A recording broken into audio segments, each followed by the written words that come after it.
Two-Face here, back with another reaction video. This time I'm reacting to the History of Russia Part 3 by Epic History TV. And if you haven't seen my reaction to parts 1 and 2, I recommend you check those out before you check them out if you haven't seen them. And the usual disclaimer with reacting to historical videos is if I don't react so much or give any input is because I don't have much info, with any info. As I said before, I'm not very clued about the history of Russia. The only parts I know was like the follies of Tsar Nicholas II, based on the World War I videos I've seen, and an oversimplified video on the Russian Revolution, and one of the few things I know is Tsar Alexander I, who, after Napoleon's failed invasion of Russia, he decided to take Paris in revenge for Napoleon's invasion and the burning of Moscow, even though it was Russia's scorched earth tactics. But we'll as I said, we'll probably get a recap at the beginning of this episode. So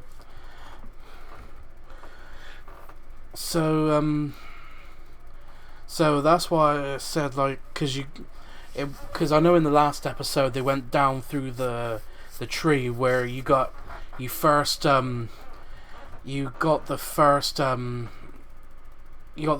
members of the Romanovs mentioned in the line of succession, and so anyway, I've gone on long enough. So the link to the original video will be in the description down below. Please go subscribe to Epic History TV. So let's see what's happening this time, and let's get into this. And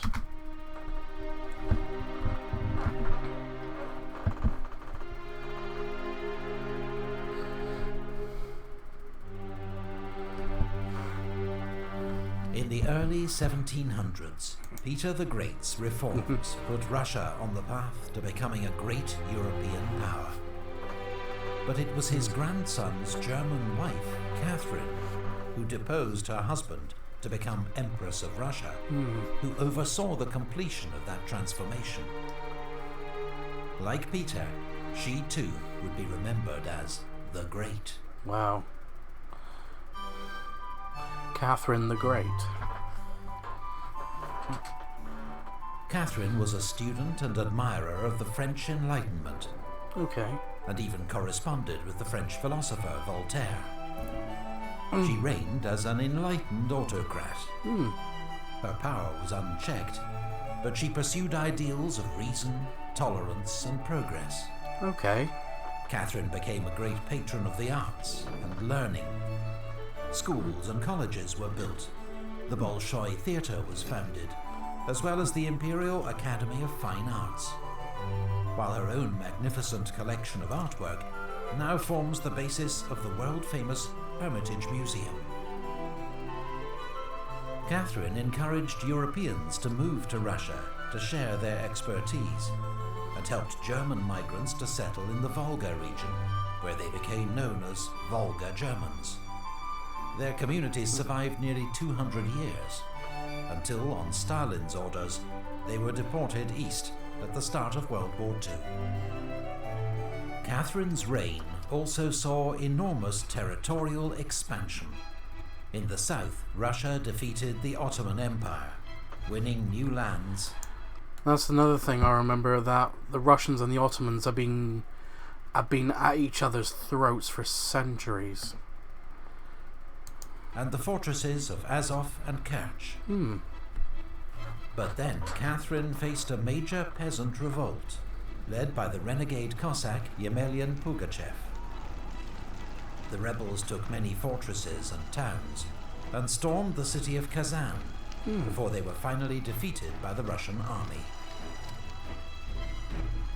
Catherine then forcibly Wait, did I miss something? Did I miss something, or did he say the reason why he revolted? Sorry, I probably missed something, or forgotten something. Funny enough, I know this is off topic a little bit, but that's actually one of the maps in Battlefield 1. When, you know, it's the red versus the white army. Sorry, I know that's off topic a little bit, but... And I definitely didn't know that the Ottomans came as far as Crimea. So I know there's a war in Crimea, but I wasn't sure which year it was. incorporated the Zaporozhian Cossacks into the Russian Empire. Wow. And annexed the Crimean Khanate, a thorn in Russia's side for 300 years. Russia's new lands in the south were named Novorussia, New Russia. Sparsely populated, they were settled by Russian colonists under the supervision of Prince Potemkin, Catherine's advisor and lover. The Polish-Lithuanian Commonwealth, exhausted by war and at the mercy of its neighbors, was carved up in a series of partitions, with Russia taking the lion's share. Poland did not re-emerge as an independent nation until 1918. Russia inherited a large Jewish population from Poland, who Catherine decreed could live only in the so-called Pale of Settlement, and were excluded from most cities. Wow. In France, the French Revolution led to the execution of King Louis XVI. Catherine was horrified, and in the last years of her reign, completely turned her back on the liberal idealism of her youth. 3 years. Well, I think it's I don't know if I got this right, but I think the only reason they turned their back on it is because of the extremism of the revolution, not because of what the revolution's, French Revolution was to stand for. But I think it's just the extremism they were not fond of. Years later, Catherine died, ending one of the most glorious reigns in Russian history. She was succeeded by her son, Paul, a man obsessed by military discipline and detail, and opposed to all his mother's works. Wow. Russia joined the coalition of European powers, fighting revolutionary France. Marshal Suvorov, one of Russia's greatest military commanders, won a series of victories against the French in northern Italy.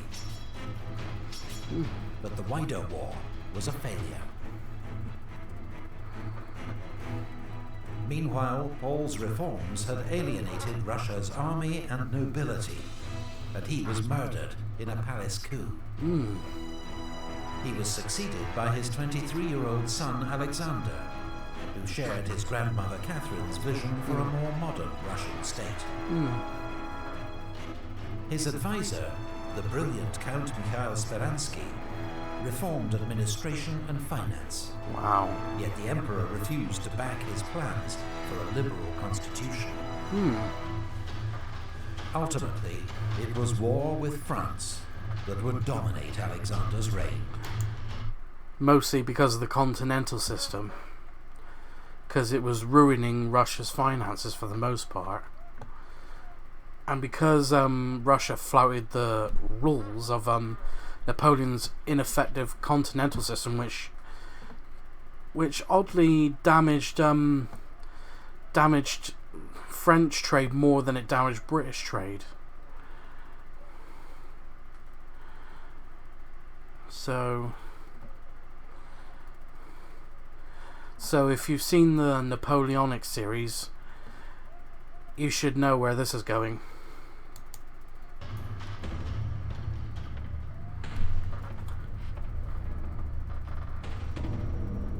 France had a new emperor, Napoleon Bonaparte, who inflicted a series of defeats on Russia and her allies at Austerlitz, Eylau, and Friedland. But until Sid in 1807, the two young emperors met and made an alliance. Russia attacked Sweden, annexing Finland, which became an autonomous Grand Duchy within the Russian Empire. But then, in 1812, Napoleon invaded Russia. At Borodino, French and Russian armies clashed in a gigantic battle, one of the bloodiest of the age. Yeah. Napoleon emerged victorious, but the Russian army But at heavy escaped cost. intact. Yeah. Napoleon occupied Moscow, which was destroyed by fire. And when Alexander refused to negotiate,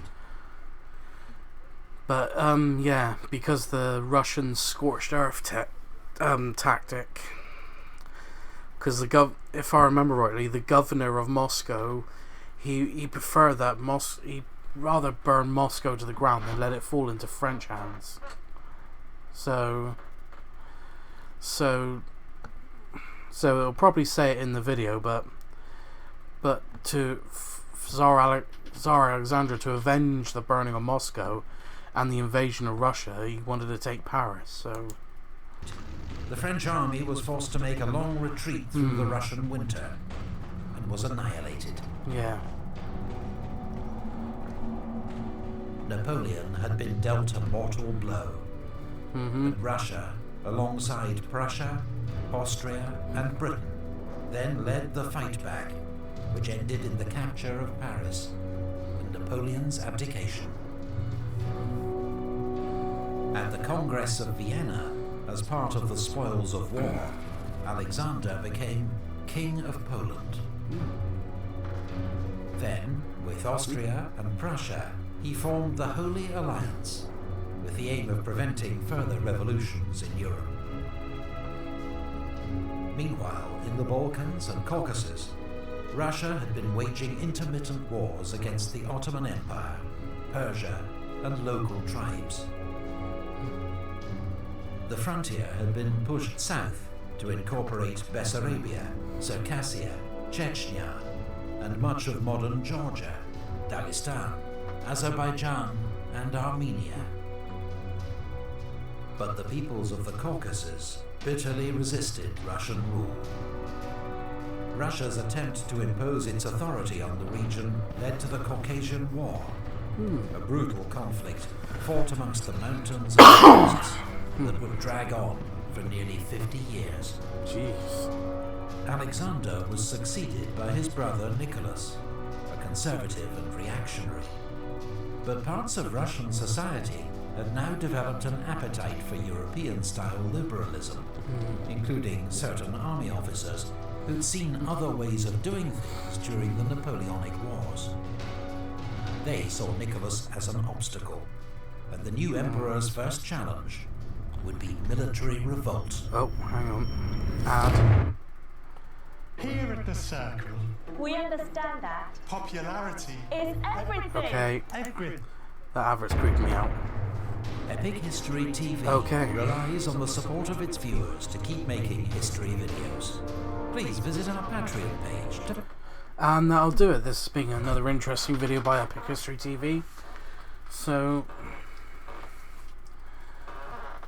there's definitely a lot of interesting things that I definitely did not know that Russia was against Persia at the time, or what is now modern day Iran.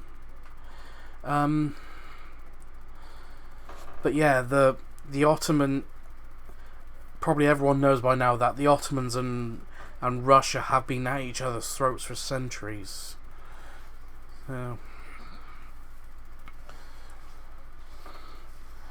So I'm guessing in the next part they'll start talking about Tsar Nicholas I, which I don't know anything about. I know a little bit about Tsar Nicholas II, but not the first. So I'll definitely be